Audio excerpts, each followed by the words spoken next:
Hello दोस्तों, welcome to my YouTube channel Aryam exam point. आज इस वीडियो में बात करेंगे विज्ञान के 20 महत्वपूर्ण प्रश्नों के बारे में, जो कि बीपीएससी टीआरआई 3.0 एग्ज़ाम के लिए बहुत ही इम्पोर्टेंट है। ये विज्ञान के ये 20 क्वेश्चन देख के आप 20 नंबर अपना पक्का कर सकते हैं। तो इस क्वेश्चन को लास्ट तक जरूर देखेगा इस वीडियो को।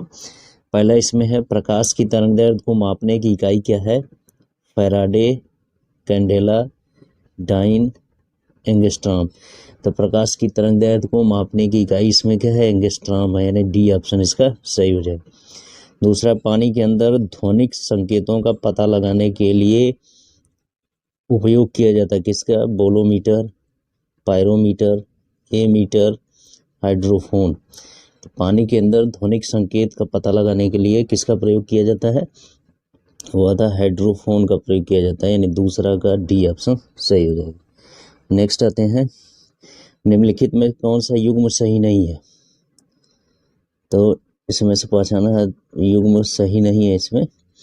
तो पहला हाइग्रोमीटर, वायुमंडल का जलवाष्प अंश, ये सही है। लैक्टोमीटर, तरल का विशिष्ट घनत्व, ये गलत है इसमें। एनीमोमीटर, वायु की गति, ये भी सही है। सिस्मोग्राफ, भूकंप, ये भी सही है। यानी कौन सा युग्म सही नहीं है? तो ये वाला बी वाला, तो तीसरा का बी ऑप्शन सही हो जाएगा। चौथा, निम्नलिखित में से विस्थापन के बारे में कौन सी बात गलत है? पहला, यह धनात्मक, ऋणात्मक या शून्य हो सकता है। दूसरा, विस्थापन कभी भी दूरी से अधिक नहीं होता। तीसरा, इसकी SI इकाई मीटर होती है, यह हमेशा धनात्मक होता है। तो इसके बारे में, विस्थापन के बारे में कौन सी बात गलत है वह पहचाना है। तो यह हमेशा धनात्मक होता है, ये गलत है, यानी 4 का डी ऑप्शन सही हो जाएगा। पांचवा है, फ़ारेनहाइट स्केल पर भापांक यानी स्टीम पॉइंट क्या है? 32 degree Fahrenheit, 100 degree Fahrenheit, 212 degree Fahrenheit, 80 degree Fahrenheit. तो फ़ारेनहाइट स्केल पर भापांक यानी स्टीम पॉइंट कितना होता है? वह 212 डिग्री फ़ारेनहाइट होता है, यानी 5 का सी ऑप्शन सही हो जाएगा। नेक्स्ट आते हैं, छठवां प्रश्न, निम्नलिखित में से किसे आधुनिक परमाणु सिद्धांत का जनक माना जाता है? जॉन डाल्टन, ऑटो हान, विलार्ड गिब्स, रॉबर्ट बायल। तो आधुनिक परमाणु सिद्धांत का जनक किसको माना जाता है इसमें से? तो वह था जॉन डाल्टन को, यानी छठवां का कौन सा ऑप्शन सही होगा? ए वाला सही हो जाएगा। सातवां है, इनमें से किसने कैवेंडिश प्रयोगशाला में काम करते समय 1932 में न्यूट्रॉन की खोज की थी? पहला, जेम्स चैडविक, दूसरा अर्नेस्ट रदरफोर्ड, तीसरा है कार्ल डी एंडरसन, चौथा एडमंड बेकुरल। तो किसने किया था? जेम्स चैडविक ने किया था, 7 का ये ऑप्शन सही हो जाएगा। आठवां, लोहे में जंग लगने के लिए किस अवस्था का होना आवश्यक है? वायु की अनुपस्थिति, CO2 की उपस्थिति, पानी की अनुपस्थिति, O2 की उपस्थिति।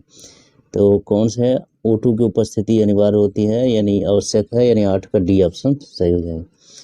नेक्स्ट आते हैं, नवा, अम्लराज एक्वारेजिया मिश्रण होता है, किसका मिश्रण होता है?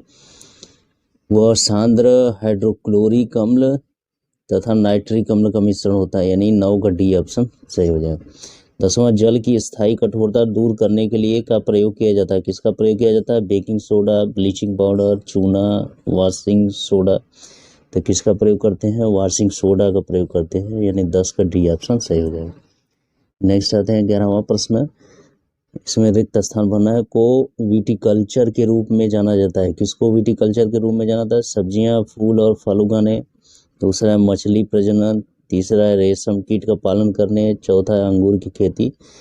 तो अंगूर की खेती जो होती है उसको विटिकल्चर कहा जाता है, यानी 11 का डी ऑप्शन सही हो जाएगा।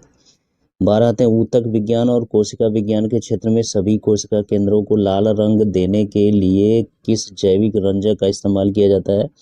पहला है क्रिसोलरेट, दूसरा फेनोल्फथालीन, तीसरा सेफ्रेनिन, चौथा मिथाइल ऑरेंज।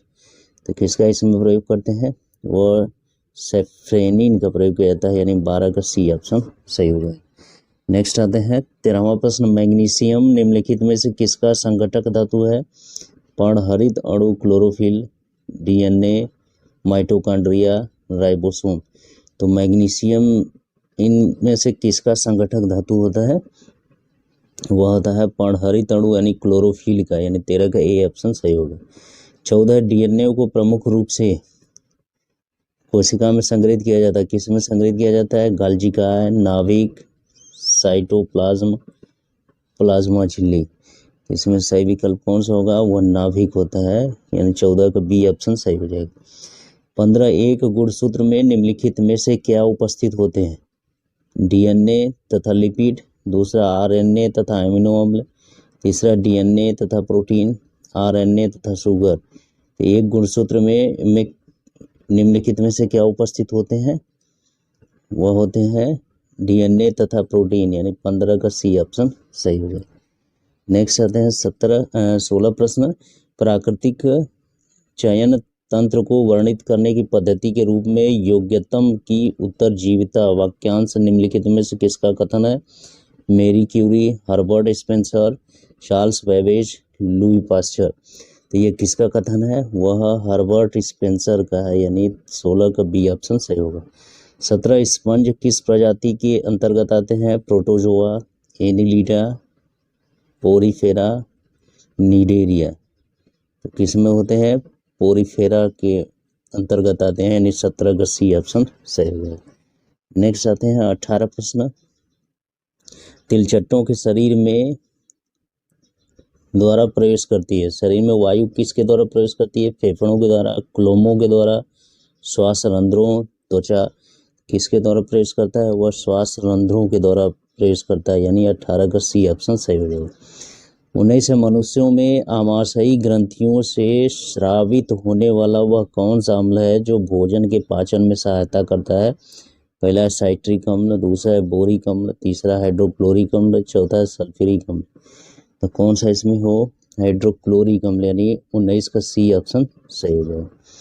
20 आते हैं, रक्त प्रवाह में हवा के बुलबुले का होना जीवन के लिए क्यों खतरनाक होता है? पहला, हवा रक्त के साथ मिलकर जटिलता उत्पन्न कर देती है। दूसरा, रक्त का प्रवाह कई गुना बढ़ जाता है। तीसरा, रक्त के प्रवाह में बाधा उत्पन्न हो जाती है। चौथा, रक्त दाब कई गुना बढ़ जाता है। तो रक्त प्रवाह में हवा के बुलबुले का होना जीवन के लिए क्यों खतरनाक होता है?